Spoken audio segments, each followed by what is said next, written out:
Hello everyone, welcome to my channel Sirisha home lifestyle. ఈరోజు మన ఛానల్లో నేను గోంగూర రోటి పచ్చడిని చేస్తున్నాను. ఇది ఇంట్లో సింపుల్గా ఈజీగా చేసుకోవాలంటే ఒకసారి ఇలా ట్రై చేయండి, చాలా టేస్టీగా ఉంటుంది.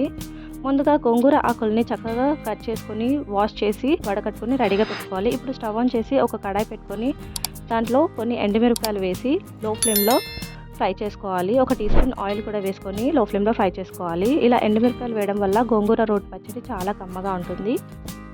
ఇలా ఫ్రై చేసుకున్నాక వాటిని ఒక బౌల్లోకి తీసుకోవాలి. ఇప్పుడు అదే కడాయిలో మరి కొంచెం ఆయిల్ వేసి 2 స్పూన్స్ నువ్వులు అలాగే కొన్ని పల్లీలు కూడా వేసి వీటిని కూడా లో ఫ్లేమ్లో ఫ్రై చేసుకోవాలి. ఇలా ఫ్రై చేసుకోవడం వల్ల దీనిలో ఉన్న పచ్చివాసన అనేది పోతుంది.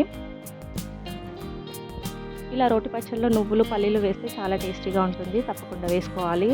ఇలా ఫ్రై చేసుకున్నాక వేరే బౌల్లోకి తీసుకొని ఇప్పుడు ఇదే కడాయిలో మరి కొంచెం ఆయిల్ వేసి గోంగూర ఆకుని కూడా వేసి లో ఫ్లేమ్లో ఫ్రై చేసుకోవాలి.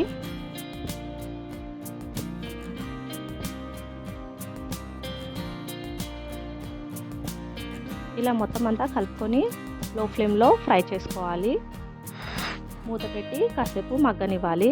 మరి కాసేపటి తర్వాత మూత తీసి చూస్తే దీంట్లో వాటర్ అనేది రిలీజ్ అవుతుంది. వాటర్ అనేది పోయిన తర్వాత ఆకు చక్కగా ఫ్రై అయిన తర్వాత స్టవ్ ఆఫ్ చేసి చల్లార్చుకోవాలి. ఈలోగా రోల్ని రెడీ చేసుకోవాలి. చక్కగా వాష్ చేసుకుని తుడుచుకొని రెడీగా పెట్టుకోవాలి. ఇప్పుడు దీంట్లో పొట్టు తీసిన కొన్ని వెల్లుల్లి అలాగే 1 టీ స్పూన్ జీలకర్ర వేసుకొని వీటిని రుబ్బుకోవాలి. ఇది రుబ్బుకున్న తర్వాత దీంట్లోనే ఫ్రై చేసుకున్న పల్లీలు అలాగే నువ్వులు కూడా వేసుకొని వీటిని కూడా చక్కగా రుబ్బుకోవాలి. అలాగే ఎండుమిరపకాయలు కూడా వేసి మొత్తం అంతా రుబ్బుకోవాలి. దీంట్లోనే టేస్ట్కి తగ్గట్టుగా సాల్ట్, ఇక్కడ నేను 2 స్పూన్స్ సాల్ట్ వేస్తున్నాను. సాల్ట్ వేసుకొని చక్కగా రుబ్బుకున్న తర్వాత ఆకు కూడా చల్లారిన తర్వాత ఆకు కూడా వేసుకొని మొత్తం అంతా రుబ్బుకోవాలి. ఇలా రుబ్బుకున్న తర్వాత లాస్ట్గా దీంట్లో కట్ చేసి పెట్టుకున్న ఒక ఆనియన్ కూడా వేసుకొని ఇంకా లాస్ట్గా సర్వ్ చేసుకోవడమే అండి. చాలా టేస్టీగా ఉంటుంది గోంగూర రోటి పచ్చడి. తప్పకుండా మీరు కూడా ట్రై చేయండి. అలాగే తినేయచ్చు, లేదంటే పోపు కూడా తాలింపు కూడా వేసుకొని తినొచ్చు.